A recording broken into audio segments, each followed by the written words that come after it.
Pues hace unos pocos meses estábamos teniendo una conferencia del Ministerio de Compás en Málaga y me invitaron a predicar en una iglesia pequeña en Mijas, que es un pueblecito muy bonito, ¿no? Y cuando hice la pregunta, me quedé sorprendido, ¿no? Porque un hermano se levantó y dice, muy bien, vamos muy bien de dinero, ¿no? Entonces, a veces encuentro a faltar el que me digáis, oye, muy bien, el Señor nos está bendiciendo.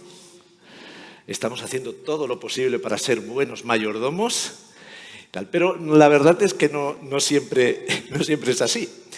Y creo que es bueno que hablemos de tanto en tanto sobre el dinero, porque el título del mensaje es Fructificando en el discipulado financiero.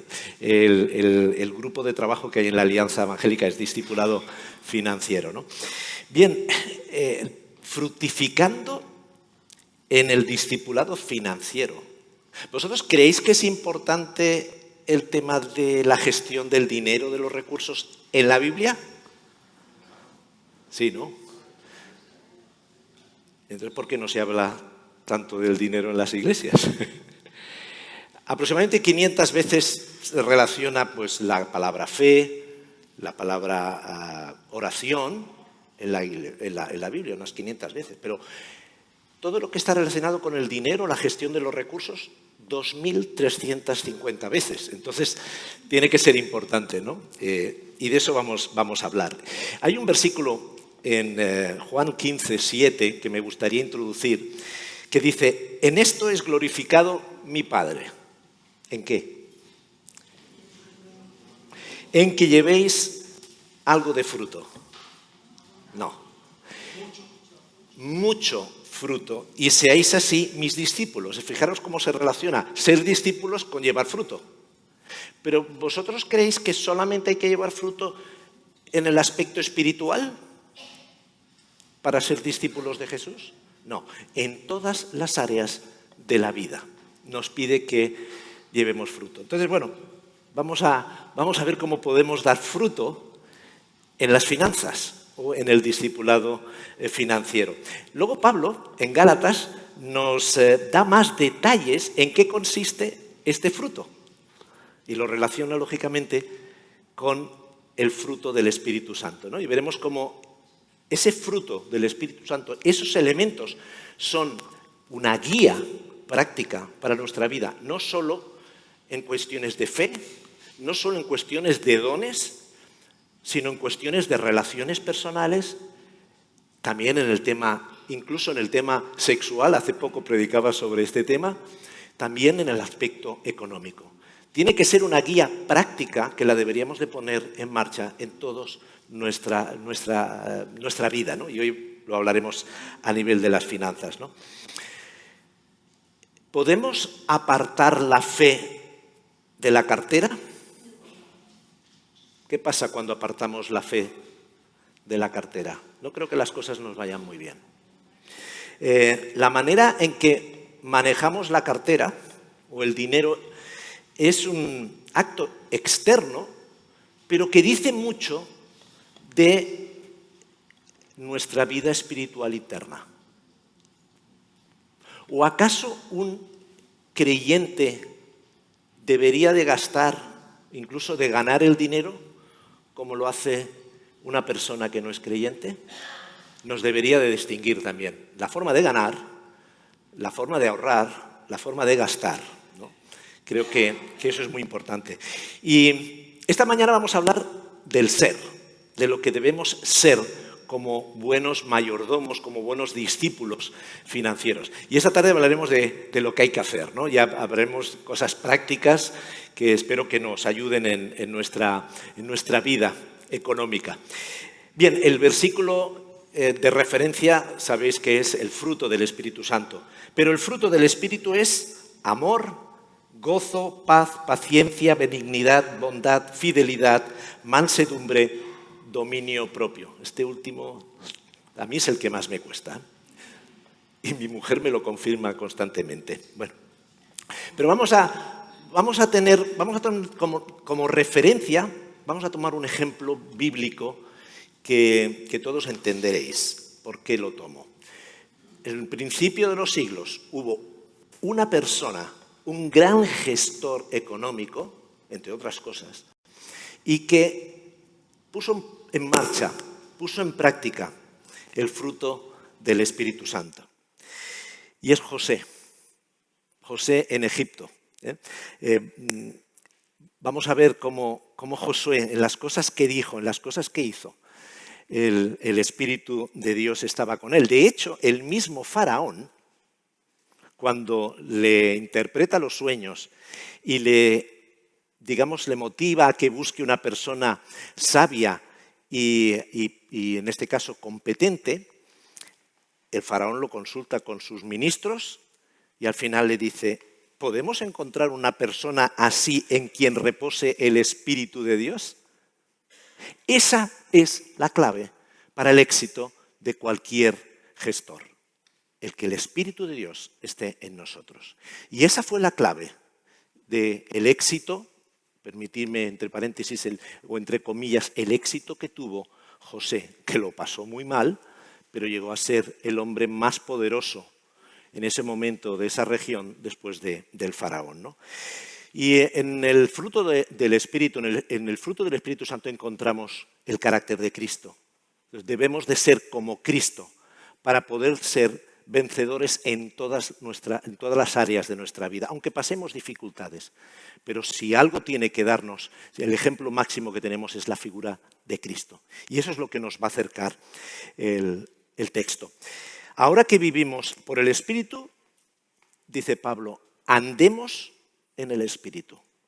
Una cosa es que creamos, una cosa es que lo hayamos recibido, que lo entendamos en la palabra, y otra cosa es que lo pongamos en práctica. Entonces vamos a empezar. Vamos a ir uno por uno y aunque luego vais a tener un pequeño resumen de lo que yo hablo, lo podréis recoger al final, pero vamos a ver uno por uno y vamos a intentar hacerlo lo más rápidamente posible. Amor.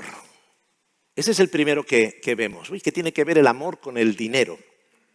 Dice Pablo en la primera carta a Corintios: si no tengo amor, de nada me sirve darle a los pobres todo lo que tengo. A los pobres sí que les vale, pero al donante no. Es interesante este versículo. El amor debe ser nuestra primera motivación o principal motivación cuando ganamos, cuando gestionamos, cuando gastamos nuestro dinero, ¿no? ¿Qué le movió a José emprender esa iniciativa de ahorrar el 20% de la cosecha en tiempos de abundancia para que no fue hacer más rica la casa del faraón, que sí que la hizo, pero no era su motivación, sino la motivación, lo dice en Génesis 41:36, este alimento almacenado le servirá a Egipto para los 7 años de hambre que sufrirá. Y fijaros lo que dice ahora. Y así la gente del país no morirá de hambre. Esa era la motivación de José.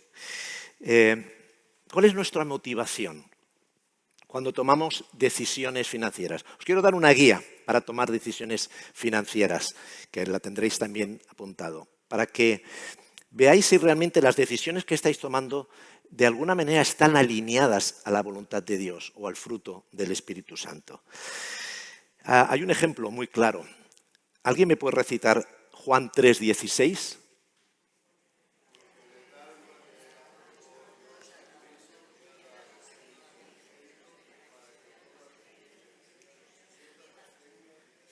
Fijaros los dos primeros verbos. Porque de tal manera amó que dio. ¿Cuál es el principio? ¿Cuál es la motivación de Dios al dar? El amor. Y esa debe ser también nuestra motivación. Siempre que tengamos que tomar decisiones financieras, pensemos si es el amor lo que nos lleva a tomar una decisión financiera. Pablo, cuando hace esa poesía sobre lo que es el amor, que el amor es, como decéis, Corintios 13, dice que es paciente, que es bondadosa, pero también da unas claves de lo que no es el amor. Y son claves que nos pueden servir mucho a la hora de tomar decisiones financieras. Envidia, jactancia, orgullo, egoísmo y deleite en el mal. ¿Cuántas decisiones económicas no tomamos debido a estas motivaciones que no son de amor? Pensemos cuando tomemos decisiones. Bueno, otra cosa sobre el amor. Quien ama el dinero jamás tiene suficiente. Quien ama las riquezas nunca tiene suficiente, y esto también es vanidad. Manteneos libres del amor al dinero y contentaos con lo que tenéis, porque Dios ha dicho, nunca te dejaré, jamás te abandonaré. Porque el amor al dinero es la raíz de toda clase de males. Por codiciarlo, algunos se han desviado de la fe y se han causado muchísimos sinsabores. ¿Amamos a Dios o amamos al dinero? 3 preguntas. ¿Cuál es la motivación a la hora de tomar una decisión económica a largo plazo? Pensar, y seguro que algunos de vosotros tenéis decisiones importantes que estáis tomando o vais a tomar, como por ejemplo hipotecas, etcétera, ¿no? que os van a comportar seguramente muchos años de estar de alguna manera con un compromiso de pago, ¿no? ¿Tomar esta decisión va a mejorar la relación y el amor entre vosotros? En este caso, del que sea un matrimonio o una familia. ¿Esa decisión económica va a fortalecer el amor o lo va a poner en peligro? ¿Tomar esa decisión va a ayudar a servir a Dios y a los demás? Bien, hemos acabado con el amor. La siguiente es la fidelidad. Hemos cantado, me sostienes por tu gran fidelidad. Menos mal que Dios es fiel con nosotros, porque si no fuera fiel con nosotros, bueno, posiblemente no estaríamos en estos momentos aquí. Pero ¿qué tal fieles somos nosotros con el Señor? Tenemos una parábola muy interesante que la utilizamos mucho cuando hablamos del manejo del dinero, cuando Jesús les habla de los talentos, de las minas o de los capitales, y dice, su Señor le respondió a esos siervos que doblaron el capital, es decir, que pudieron obtener el doble del capital que su Señor les dio para invertir, le dijo, hiciste bien, fijaros lo que dice, siervo bueno y fiel. En lo poco has sido fiel, te pondré a cargo de mucho más. Ven a compartir la felicidad de tu Señor. Bueno, el Señor aquí elogia a aquellos 2 siervos que gestionaron bien el dinero que les dio. Además lo multiplicaron. Y fijaros que de alguna manera elogia a los 2 por igual, independientemente de la cantidad que tuvieron que gestionar. El Señor nos da a cada uno en función de lo que nosotros podemos gestionar. Nos da más o nos da menos, pero nosotros debemos ser fieles. Algún día tendremos que darle cuenta a Dios de los capitales que Dios nos ha dado en la vida. El capital físico, el capital espiritual, el capital relacional, el capital intelectual y el capital financiero. ¿Qué le vamos a llevar al Padre? ¿Hemos multiplicado esos capitales en cada una de las áreas de nuestra vida? El Señor nos rendirá cuenta y nos dirá, buen siervo y fiel, o seremos el que lo escondió en la tierra. Espero que no sea este nuestro caso, ¿no? Ser fiel en las finanzas significa escoger el camino correcto. Ningún sirviente puede servir a 2 patrones. Menospreciará a uno y amará al otro, o querrá mucho a uno y despreciará al otro. No podéis servir a Dios y a la vez y a las riquezas, o en este caso a Mamón. Mamón es una fuerza espiritual que va a intentar apartar nuestra devoción a Dios para dirigirla al dinero. Y uno de los instrumentos más eficaces que tiene, en este caso Satanás, Mamón, hoy día es la deuda. La deuda nos va a apartar, cuando estamos sobreendeudados, nos va a apartar de la devoción a Dios, porque vamos a estar muy concentrados en cómo poder salir de ahí. Ojo, quizás hablaremos esta tarde de las deudas, ¿no? Pero dice el texto, en lo poco has sido fiel, te pondré a cargo de mucho más. Bueno, tenemos el ejemplo de José. José fue fiel en Canaán, cuidando las ovejas de su padre. Sabéis que era el preferido del padre, tenía 17 años. ¿Sabéis la historia? Llega a Egipto esclavo y tiene la gran oportunidad de ser el administrador de la casa de Potifar. Y lo hizo perfectamente. Fue fiel a Potifar. ¿Os acordáis lo que pasó con la esposa, no? Luego llegaremos a eso. Fue fiel a él, fue fiel a Dios, porque dice que Dios estaba con él. No solo eso, sino que además fue el siervo del capitán de la guardia de la prisión. Cosas pequeñas, pero fue fiel. ¿A dónde llegó? Fue fiel en lo poco y Dios lo puso en lo mucho. Y lo puso como gobernador de Egipto. Yo no sé si nos pasa que decimos, Señor, ¿por qué no me permites tener más dinero? La pregunta es, ¿hemos sido fieles con una pequeña cantidad? Porque si no hemos sido fieles teniendo poco, dudo yo que el Señor nos dé la oportunidad para tener mucho. En cambio, si hemos sido fieles en lo poco, estoy convencido que Dios tiene propósitos con su dinero a través nuestro. Luego hablaremos de ese tema, ¿no? Incluso en los dones. Hemos sido fieles en esos dones que a lo mejor son anónimos. Y a lo mejor nos gustaría tener otros dones, como por ejemplo subir al púlpito. ¿Hemos sido fieles en esos dones pequeños? A veces ahí encontramos la respuesta. ¿Por qué? ¿Por qué no tenemos la oportunidad de tener más o de servir más, ¿no? La fidelidad significa también ser íntegro. Y ahí tenemos otra vez el ejemplo de José, ¿no? Fue íntegro. Tuvo la esposa de Potifar, lo tentó, pero él fue íntegro. ¿Qué tal íntegros somos nosotros a la hora de ganar, a la hora de gastar el dinero? ¿Pagamos nuestros impuestos, nos gusten o no? Y más aquí que pagamos muchos impuestos. ¿Cobramos en negro? Ese es un signo de integridad, que quizás los demás no lo ven, pero Dios sí que lo ve. Eso es una señal de que realmente estamos amando a Dios y estamos obedeciéndole. El tercero, mansedumbre, humildad. Hemos cantado, todo lo que tengo, todo lo que soy, todo lo que he sido, te lo doy. Bueno, tengo que decir algo al respecto de esta canción. Es simplemente un tema gramatical. Más que todo lo que tengo,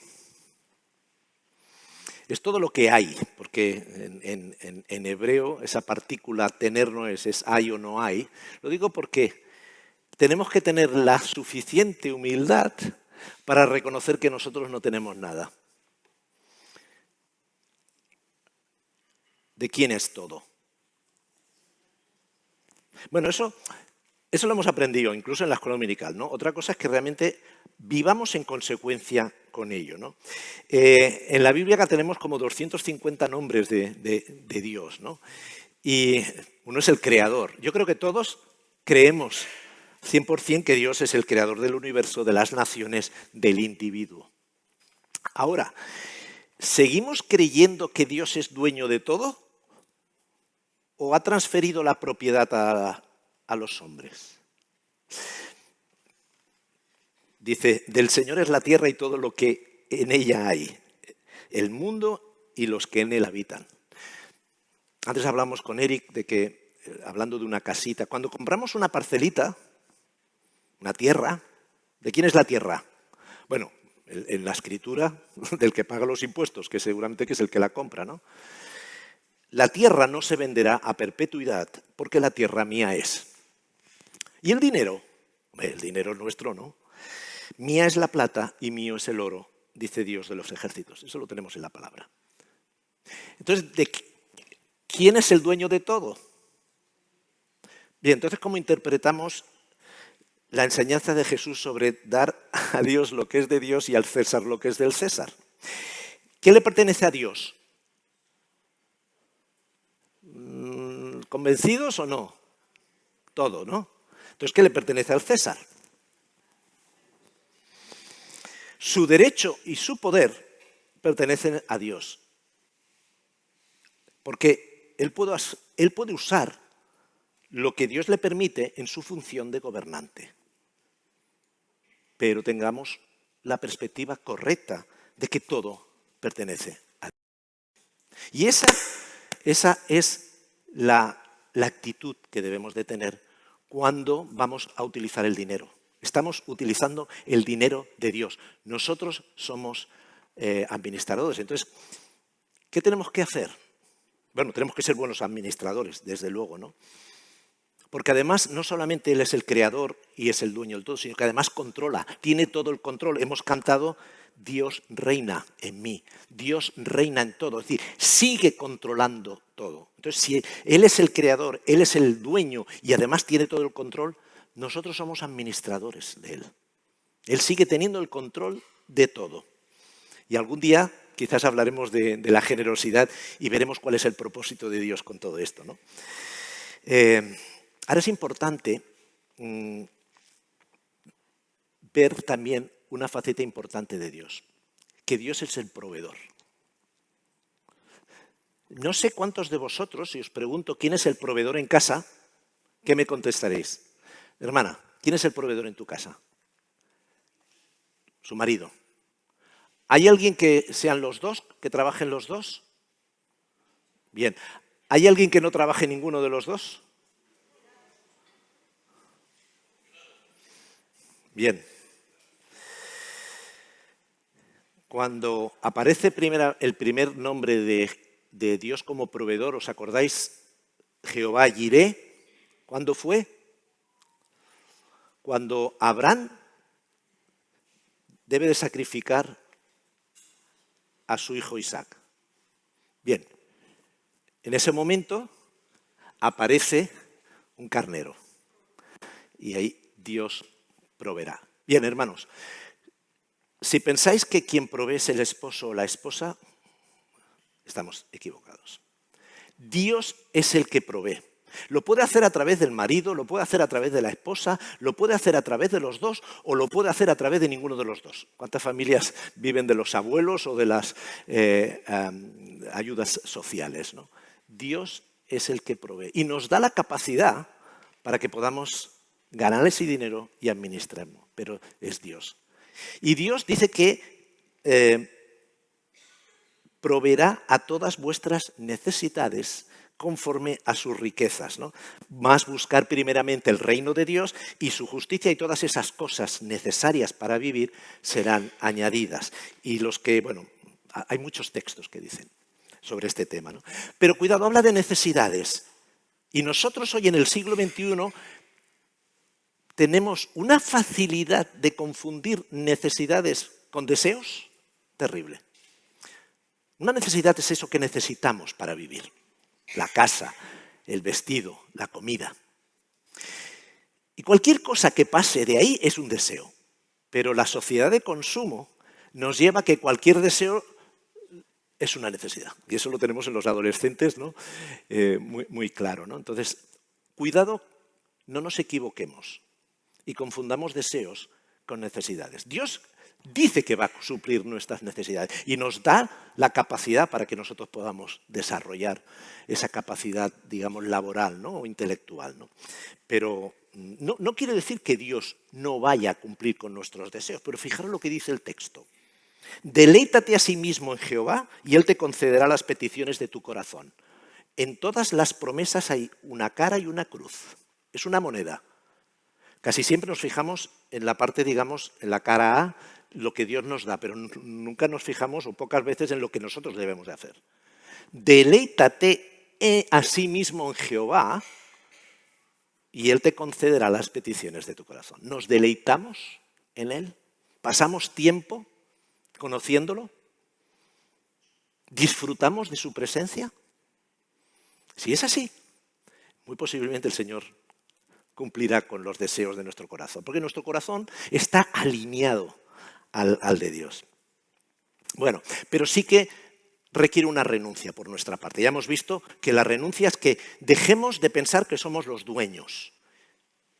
Nosotros somos administradores, pero sí que hay algo que renunciar. ¿Os acordáis del encuentro de Jesús con el joven rico? ¿A qué tenía que renunciar el joven rico para seguir a Jesús? a vender todo lo que tenía, dárselo a los pobres. Bueno, ese realmente era lo que Jesús quería explicar a sus discípulos. No es necesario vender todo a los pobres para seguir a Jesús. Pero él quería probarlo por una razón. Y Marcos lo dice muy claro. Entonces Jesús, mirando alrededor, dijo a sus discípulos: ¿cuál difícilmente entrarán en el reino de Dios los que tienen riquezas? Oh, los discípulos se asombraron de sus palabras. Pero Jesús, respondiendo, volvió a decirles: hijos. No sé cómo diríamos hijos aquí, es que sois torpes, pero bueno. ¿Cuán difícil es entrar en el reino de Dios? Y ahora da la respuesta. En los que confían en las riquezas. Esa es la renuncia que tenemos que hacer. Confiar en las riquezas. Eso es lo que nos renunció. Él no renunció. Él tenía puesto toda su esperanza en su patrimonio, que era bastante grande. Confiaba en esas riquezas. Y acordaros que hemos hablado antes, que no se puede servir a dos señores. Porque en el momento que estamos sirviendo a uno, automáticamente estamos menospreciando a otro. Si nosotros servimos las riquezas, estamos menospreciando a Dios. Bueno. El gozo. Esta es otra característica que tiene que tener un discípulo, el gozo. Dad gracias. La cantaremos después, ¿no? Me imagino. Tenemos que ser agradecidos. El gozo tiene que ver mucho con el contentamiento. Es decir, con disfrutar con lo que tenemos y no vivir insatisfecho con lo que no tenemos. Que eso es bastante fácil, ¿no? Siempre nos estamos fijando en lo que no tenemos o en lo que tienen los demás. Estén siempre contentos, dice la palabra. Den gracias a Dios en cualquier circunstancia. De hecho, lo tenemos que hacer aunque las cosas no vayan bien. De hecho, casi todas las veces que Pablo habla de esto, lo está hablando en momentos de mucha dificultad, o bien para él o bien para los que van a escuchar el mensaje. Y debemos de aprender a vivir en gratitud, en contentamiento. Si no somos felices siendo pobres, no vamos a ser felices siendo ricos, porque siempre vamos a vivir insatisfechos. Vivamos felices con lo que tenemos. Ahora, cuidado. Contentarse no es conformarse, ¿eh? Quien se conforma en ser pobre, morirá pobre. Tengamos ambiciones sanas de mejorar, pero sepamos disfrutar de lo poco, porque si no, no vamos a disfrutar de lo mucho. Si no has sido feliz viviendo en un piso de 65 metros cuadrados, difícilmente vas a ser feliz en una casa de 200 metros cuadrados. ¿Entendéis la lógica? Hay una pregunta interesante que nos debemos de hacer cuando hablamos de contentamiento, y es: ¿cuánto es suficiente para vivir? Cada uno de nosotros, en la circunstancia económica que vivamos, que seguramente serán diferentes, es una respuesta que deberíamos de hacer. ¿Cuánto es suficiente para vivir? Para vivir en moderación, pero para cubrir todas nuestras necesidades. En el momento que conocemos ese nivel, sabemos que el excedente, en vez de utilizarlo en el consumo, que no nos va a dar más contentamiento, lo podemos utilizar en el ahorro, en la inversión, en la generosidad, que eso sí que nos da contentamiento, eso sí que nos da satisfacción. Entonces, esa pregunta, y quizás si tenemos tiempo esta tarde podemos hablar de ese tema. Preguntas. ¿Experimentas alegría, gozo en el proceso de tu decisión? Tú estás ahora, tienes que tomar una decisión importante. Bien, en ese proceso, ¿tienes gozo? ¿O es una fuente de discusión entre la pareja? ¿O hay inquietud? ¿O hay negatividad? Eso puede ser una señal de si vamos por el buen camino o no. ¿Has logrado ser feliz con lo que tienes actualmente? ¿Estoy más agradecido por lo que tengo que insatisfecho con lo que no tengo? Bien, el siguiente es la paz. Y la paz tiene que ver mucho con la salud financiera, que es de lo que vamos a hablar esta tarde. La paz os dejo, mi paz os doy. Yo no os la doy como el mundo la da. No se turbe vuestro corazón ni tenga miedo. Por nada estéis afanosos, sino sean conocidas vuestras peticiones delante de Dios en toda oración y súplica, con acciones de gracias. Y la paz de Dios, que sobrepasa todo entendimiento, guardará vuestros corazones y vuestras mentes en Cristo Jesús. La paz es un indicador de las correctas decisiones financieras. ¿Tienes paz? cuando vas a tomar una decisión o no? Hablamos del gozo, pero ahora hablamos de la paz, de la tranquilidad. Si al tomar una decisión financiera ponemos en riesgo otras áreas de nuestra vida, como por ejemplo la de las relaciones, o ponemos en peligro nuestra familia y las posesiones de la familia, posiblemente estamos tomando una decisión incorrecta. Cuando hablamos de paz, hablamos de armonía en nuestra vida. Tenemos una vida física, intelectual, una vida espiritual, una vida de relación con nuestra familia, con los demás hermanos y un área financiera. Si tomamos decisiones financieras que ponen en riesgo las otras áreas, posiblemente no estamos tomando la decisión. Yo recuerdo hace muchos años con mi esposa que habíamos pensado, o sea, nosotros siempre sirviendo en la iglesia, yo siempre con la música, pero también con otros dones, dijimos, hombre, nos podemos permitir el hecho de poder comprar un apartamento o hacer una inversión en la costa. Nosotros vivimos en Granollers, ¿no? Un poco como Vilanova, en el interior, y tomamos una decisión. No. Si tenemos que hacer una inversión, la hagamos en un lugar relativamente cerca que nos permita seguir con nuestra actividad en la iglesia, con nuestra familia. Porque lo lógico, lo más lógico que suele pasar es que nos vamos el viernes a la costa y, uy, el domingo tenemos que ir al culto ahora, y si nos quedamos todo el fin de semana aquí. Bien, eso es lo que nos dio paz, el poder comprarnos un terrenito donde, bueno, pues tenemos lugares para estar en verano y lo tenemos a 10 minutos de nuestra casa, es decir, de nuestros hermanos, incluso yo lo tengo también a 15 minutos de mi trabajo, ¿no? Hay decisiones que nos pueden dar paz o decisiones que nos pueden dar intranquilidad, ¿no? Pues la paz. Y luego hablaremos un poquito de cómo obtener la paz, la salud financiera, ¿no? Hablaremos de 5 Cs, pero esto os lo dejaré para la tarde. ¿Tomar esta decisión va a desequilibrar otras áreas de tu vida? Imaginaros que queréis abrir un negocio y vais al banco a pedir el dinero porque no lo tenéis. Y el banco os pide como aval vuestra casa, donde vive vuestra familia. ¿Qué pasa si el negocio sale mal? ¿Quién se va a ver afectado por esa decisión errónea? La familia. Estás poniendo en peligro a tu familia. Eso es completamente diferente a la paz. Tener cuidado en esas decisiones. Además, ¿tienes el apoyo de personas de confianza para tomar esa decisión? Bueno, vamos acabando. Paciencia, es que ahora nos toca paciencia. Y la paciencia tiene que ver con nuestra actitud frente a las finanzas y especialmente respecto al ahorro. Hay una frase de Robert Allen que dice, el secreto del éxito financiero estriba en gastar lo que sobra después de haber ahorrado, gastar lo que sobra después de haber ahorrado y no en ahorrar lo que sobre después de haber gastado. Pero para eso se necesita paciencia, ¿no? Y José, la prioridad suya era, vamos a estar ahorrando durante 7 años el 20% para contener el gasto, tuvo que contener el gasto, posiblemente tuvo que hacer inversiones, tuvo que hacer que tuviera mucha gente paciencia durante esos años, porque luego eso iba a salvar muchas vidas. Dice la palabra, si piensas lo que haces, tendrás abundancia. Si te apresuras, acabarás en la pobreza. El paciente demuestra gran inteligencia, el impulsivo delata necedad. El dinero mal ganado pronto se acaba. Quien ahorra poco a poco se enriquece. Y Salomón de eso sabía un rato, ¿no? El ahorro y la inversión es un proceso a largo plazo.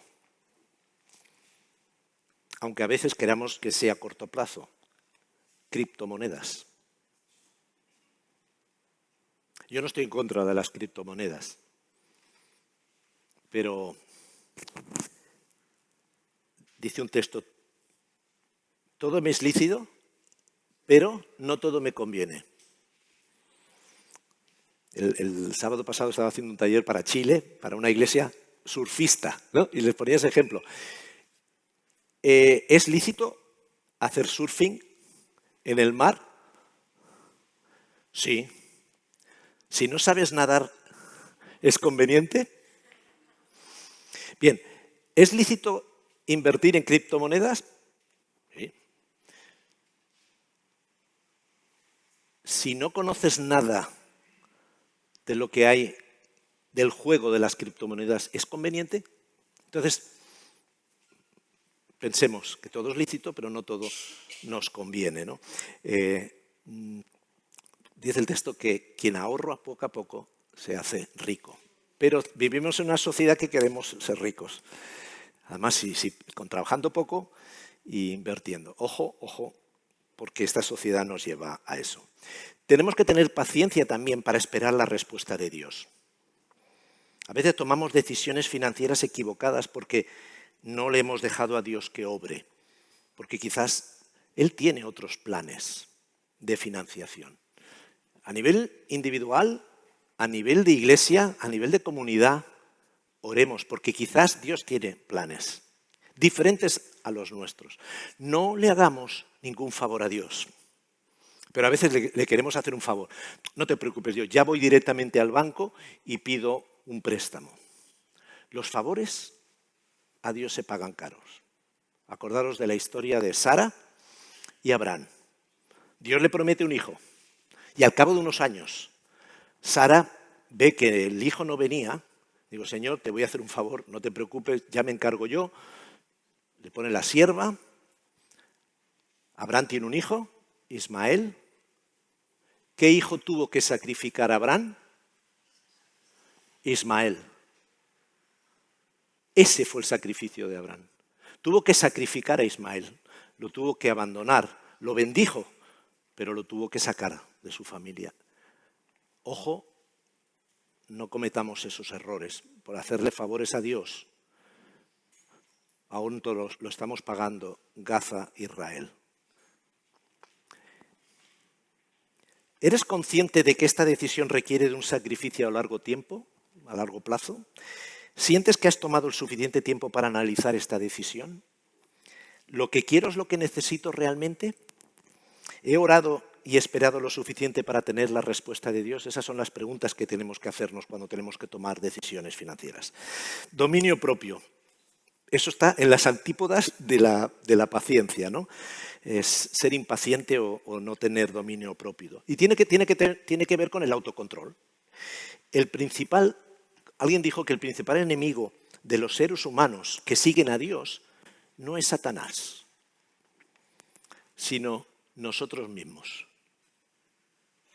A veces queremos poner todas las culpas a Satanás, que las tiene y muchas, pero a veces es que lo hacemos tan mal o lo hacemos tan bien para hacerlo mal que somos nosotros, con nuestra falta de dominio propio, ¿no?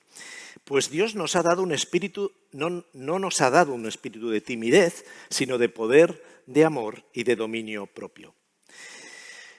Quien no tiene dominio propio va a fracasar. Ser paciente es mucha inteligencia, muestra mucha inteligencia. Ser impaciente es muestra de gran estupidez. Esta lo dice en otra versión, ¿no? Como ciudad sin defensas y sin murallas es quien no sabe gobernarse. Debemos de tener dominio propio, sobre todo cuando vayamos a hacer los clics, que es tan rápido hacer un clic y una compra, tengamos dominio propio. Y eso nos ayuda a lo que le llamamos la gratificación diferida, que significa ahorrar hoy y comprar mañana, que no comprar hoy y pagar mañana. Que eso es lo que nos ofrecen. No, usted no se preocupe, compre y ya pagará. No, ahorra. Y cuando tengas el dinero ahorrado, luego compras. Durante ese proceso, a lo mejor te das cuenta que no es tan importante lo que ibas a comprar o que a lo mejor lo puedes encontrar mucho más económico. Pero no, nosotros lo compramos y bueno, ya con que va directamente a la cuenta corriente ya no nos damos cuenta. A veces es mejor que dejemos las tarjetas de lado y cuando vayamos a comprar lo hagamos con dinero. Porque entonces primero tenemos que sacar la cartera, tenemos que abrirla. En todo ese proceso, a lo mejor pensamos incluso cuántas horas de trabajo nos ha costado lo que vamos a comprar. Entonces, con ese proceso, posiblemente diríamos, no vale la pena. Pero cuando lo hacemos con la tarjeta, la pasamos y ya está, ya ese proceso, no. Cuidado con el dominio propio. no caigamos en el consumismo, que la sociedad está preparada para que caigamos en el consumismo. ¿Tienes una hoja de ruta de ahorro para hacer frente a esa decisión? ¿Hay consenso familiar en la decisión o la estás tomando por tu cuenta? ¿Esta decisión puede ser más beneficiosa que otra inversión? Bueno, y llegamos a la última. La bondad. Y tiene que ver con el propósito de Dios. No me voy a extender en esta porque posiblemente en otra ocasión podamos dedicarnos a hablar de la generosidad, ¿no? Tiene que ver mucho con la generosidad, ¿no? José fue muy generoso, incluso fue muy generoso con sus hermanos, ¿no? Porque les hubiera podido hacer pagar lo que le hicieron a él, pero fue generoso. ¿Pero por qué fue generoso? Porque él estaba alineado en el plan de Dios. El propósito de Dios era que un pueblo de 60 personas, después de una gran crisis, lo llevaría a una tierra rica, como era Egipto, para que se hiciera lo suficientemente grande para que salieran casi 2 millones de personas a la tierra prometida. Ese era el propósito de Dios. ¿Y qué era José? José fue un instrumento. Eso es lo que es la generosidad, ser un instrumento, un canal de bendición de Dios hacia otras personas. Y ese es un ejemplo que tenemos, ¿no? Ser bueno, ser bondadoso, sobre todo es ser generoso, ¿no? Es un acto de realmente... ser generoso no es, diría, una actitud, es un privilegio. Cuando nosotros podemos bendecir a otras personas, es decir, quien la bendice no somos nosotros, es Dios. Pero cuando Dios bendice a alguien, sea materialmente o sea con los dones, y nos utiliza a nosotros, eso es un privilegio. Eso es invertir tesoros en el cielo y no en la tierra. Bueno, alguno podrá decir, ya, pero es que esto es complicado. Todo esto que has dicho es muy complicado, pero la respuesta la tenemos en el mismo Jesús. Antes hemos empezado con un texto. Yo soy la vid, vosotros los pámpanos. El que permanece en mí y yo en él, este lleva mucho fruto, porque separados de mí nada podéis hacer. Si queremos fructificar en el discipulado financiero, tenemos que estar atados a Jesús. Es la única solución, es el único que nos puede, de alguna manera, darnos toda la capacidad para poder triunfar también y para poder ser fructíferos en las finanzas. Que el Señor os bendiga. Muchas gracias, Moisés. Bueno, habéis visto que no ha parado de decir versículos de toda la Biblia y sin duda eso es porque para el Señor es un tema importante, es una cuestión que tenemos que todos tener en cuenta en nuestras propias vidas. Y como solemos hacer, pues queremos responder ahora al Señor en oración. Queremos que la palabra que hemos escuchado en esta mañana realmente habite en nuestros corazones y realmente tenga un efecto sobre nuestra vida. Así que os pediría que ahora libremente, 2, 3, 4 hermanos, podamos responder en oración a lo que hemos escuchado.